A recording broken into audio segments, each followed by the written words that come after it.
The correct saddle height is the first step to being comfortable on your bike. It can allow you to ride further, faster and longer. You might be brand new to cycling and wondering where to set your saddle height. Or you might have been riding a while and wondering what the optimum saddle height is. There are a few methods that you can use at home to perfect your saddle height, and in this video I'm going to show you how.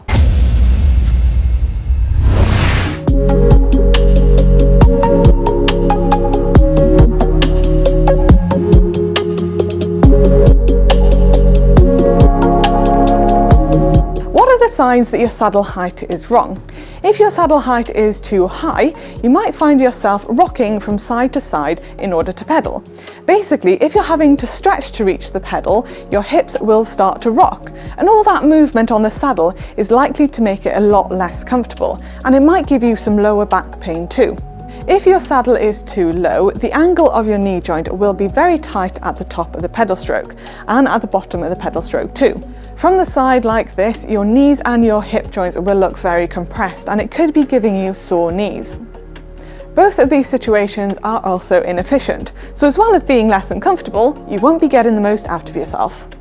Before we start, if you are adjusting your saddle height on a current bike, take some quick measurement notes. With a tape measure, measure from where the cranks enter the frame to the top of the saddle and note it down. This way, if you don't get along with your new adjustments, you can always go back to the old one.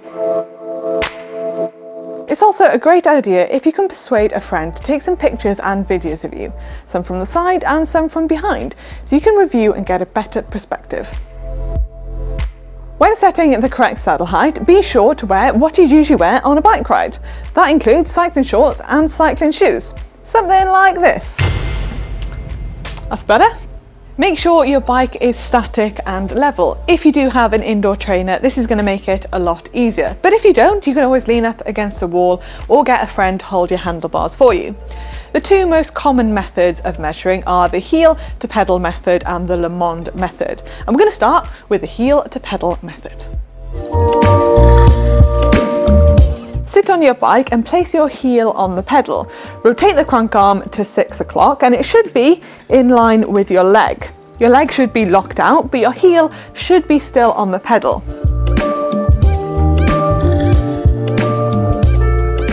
If your knee is slightly bent, this means you need to increase your saddle height. But if your heel is losing contact with the pedal, or you're rotating your pelvis to touch the pedal, then this means you need to lower it. Make small adjustments until you're happy with it. That method is as simple as that. It gives you a great starting point to make little adjustments further down the line.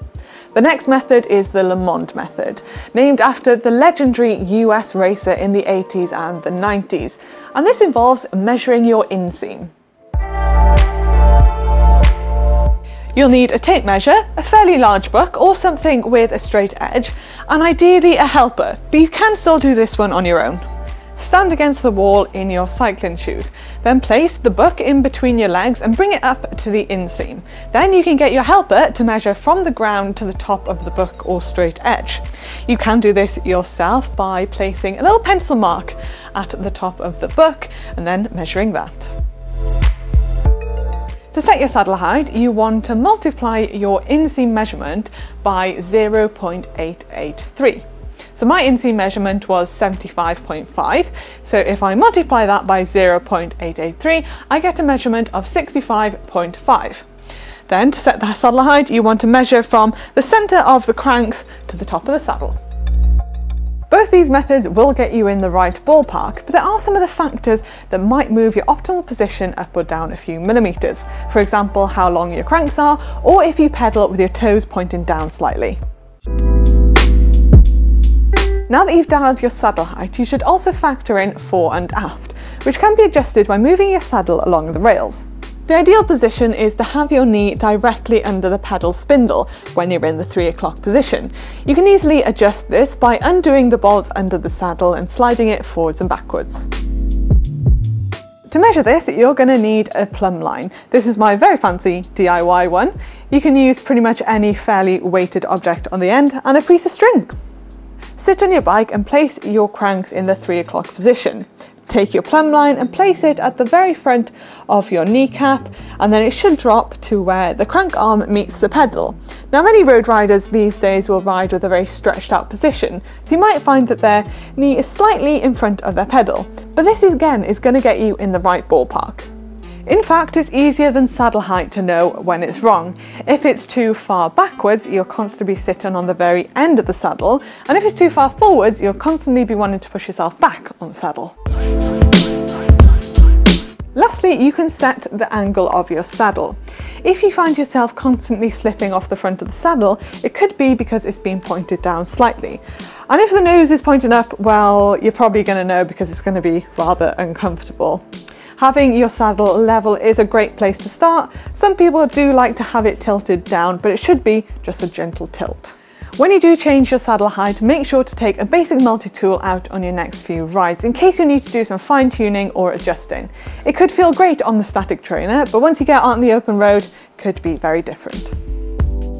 We recommend making adjustments to your position gradually. Be patient when it comes to setting your saddle height because it can take some time and tweaking. And again, your body can take a while to adjust to your new position. So again, be patient. If you do want peace of mind, then book yourself in for a bike fit. A decent bike fit specialist will be able to tailor your bike to fit you perfectly, so you don't have to worry whether it's correct or not.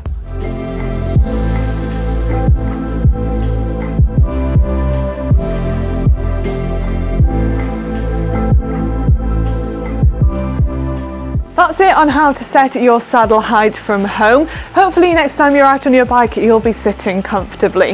If you did enjoy this video, then please give it a big thumbs up. And if you do have any questions, please leave them in the comment section below and we'll try and answer them.